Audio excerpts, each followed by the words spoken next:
ഒരു ബിസിനസ്സിനെ സക്സസ്ഫുൾ ആയി കൊണ്ടുപോകാൻ ആവശ്യമുള്ള ക്രൂഷ്യൽ എലിമെന്റുകളിൽ മാർക്കറ്റ് റിസർച്ച്.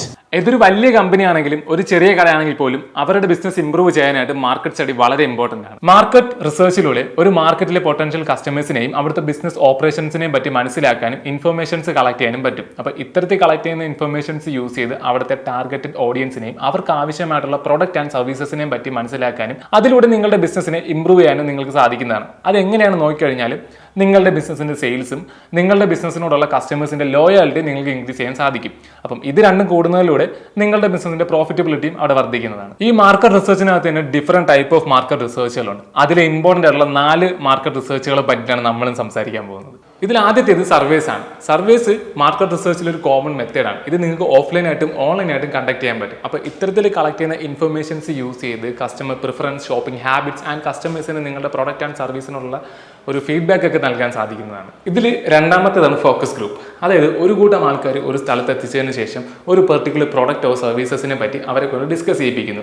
ഇതെന്തിനാണ് നോക്കിക്കഴിഞ്ഞാൽ ഫോക്കസ് ഗ്രൂപ്പിന് കസ്റ്റമർ ബിഹേവിയറുമായിട്ട് ബന്ധപ്പെട്ട വാല്യുബിൾ ഇൻഫർമേഷൻസ് നൽകാൻ സാധിക്കും. അപ്പോൾ ഇത്തരത്തിൽ കളക്ട് ചെയ്യുന്ന ഇൻഫർമേഷൻസ് യൂസ് ചെയ്ത് ആ ഒരു ബിസിനസ്, പ്രോഡക്റ്റ് ഓ സർവീസിന്റെ ഏത് ഏരിയയിലാണ് അത് ഇംപ്രൂവ് ചെയ്യേണ്ടതെന്നുള്ള കാര്യം അവർക്ക് കണ്ടുപിടിക്കാൻ സാധിക്കുന്നതാണ്. മെയിനായിട്ട് ഈ ഫോക്കസ് ഗ്രൂപ്പിനെ യൂസ് ചെയ്യുന്നത് പുതിയ പ്രോഡക്റ്റോ സർവീസുകളെ പറ്റി പഠിക്കുവാനും അല്ലെങ്കിൽ നിലവിൽ ഇപ്പോൾ മാർക്കറ്റിലുള്ള പ്രൊഡക്റ്റുകളുടെ ഫീഡ്ബാക്ക് അറിയാനും വേണ്ടിയിട്ടാണ്. അടുത്തത് data analysis. Sales report, social media and another സോഴ്സിൽ നിന്നൊക്കെ കിട്ടുന്ന ഡേറ്റാസ് അനലൈസ് ചെയ്ത് കസ്റ്റമർ ബിഹേവിയറിലെ കറന്റ് ട്രെൻഡ് ആൻഡ് പാറ്റേൺസിനെ ഐഡന്റിഫൈ ചെയ്യുന്നു. ഈ ഇൻഫർമേഷൻസ് എല്ലാം യൂസ് ചെയ്ത് നിങ്ങളുടെ ബിസിനസ്സിന് ഒരു ടാർഗറ്റഡ് മാർക്കറ്റിംഗ് ക്യാമ്പയിൻ ചെയ്യാൻ സാധിക്കുന്നതാണ്. ഇതിലൂടെ നിങ്ങളുടെ സർവീസിന്റെയും നിങ്ങളുടെ പ്രൊഡക്റ്റിന്റെയൊക്കെ ക്വാളിറ്റി ഇംപ്രൂവ് ചെയ്യാനും സാധിക്കും. അത് മാത്രമല്ല ഇതിലൂടെ നിങ്ങളുടെ പ്രൊഡക്റ്റിനോടുള്ള നിങ്ങളുടെ കസ്റ്റമേഴ്സിന്റെ ലൈക്സും ഡിസ്ലൈക്കും ഫൈൻഡ് ചെയ്യാൻ ഹെൽപ്പ് ചെയ്യുന്നതാണ്. ആൻഡ് ഇതിലെ അവസാനത്തേത് കോമ്പറ്റീറ്റർ അനാലിസിസ്. ശരിക്കും ഒരു ബിസിനസ്സിൽ കോമ്പറ്റീറ്റർ വരുന്നത് വളരെ നല്ലതാണ്. അങ്ങനെ ഒരു കോമ്പറ്റീറ്റർ വരുമ്പോഴായിരിക്കും നമ്മൾ നമ്മുടെ ബിസിനസ്സിനെയും അല്ലെങ്കിൽ നമ്മുടെ പ്രൊഡക്റ്റ് സർവീസിനെയൊക്കെ ഇംപ്രൂവ് ചെയ്യിപ്പിക്കാൻ നോക്കുന്നത്.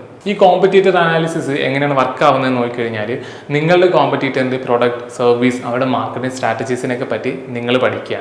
അതിനുശേഷം അതിനേക്കാളും മികച്ച രീതിയിൽ നിങ്ങളുടെ ബിസിനസ്സിനെ മാർക്കറ്റ് ചെയ്യാൻ നിങ്ങൾക്ക് ഇതിലൂടെ സാധിക്കുന്നതായിരിക്കും. സോ ഇവിടെയാണ് കോമ്പറ്റീറ്റർ അനാലിസിസ് നിങ്ങളുടെ ബിസിനസ്സിനെ ഹെൽപ്പ് ചെയ്യുന്നത്. ആൻഡ് ഇതൊക്കെയാണ് ആ മെയിൻ 4 മാർക്കറ്റ് റിസർച്ച് മെത്തേഡുകൾ എന്ന് പറയുന്നത്. ആൻഡ് ഈ ഒരു 4 മെത്തേഡുകൾ കൊണ്ടൊന്നും മാർക്കറ്റ് റിസർച്ച് തീരുന്നില്ല.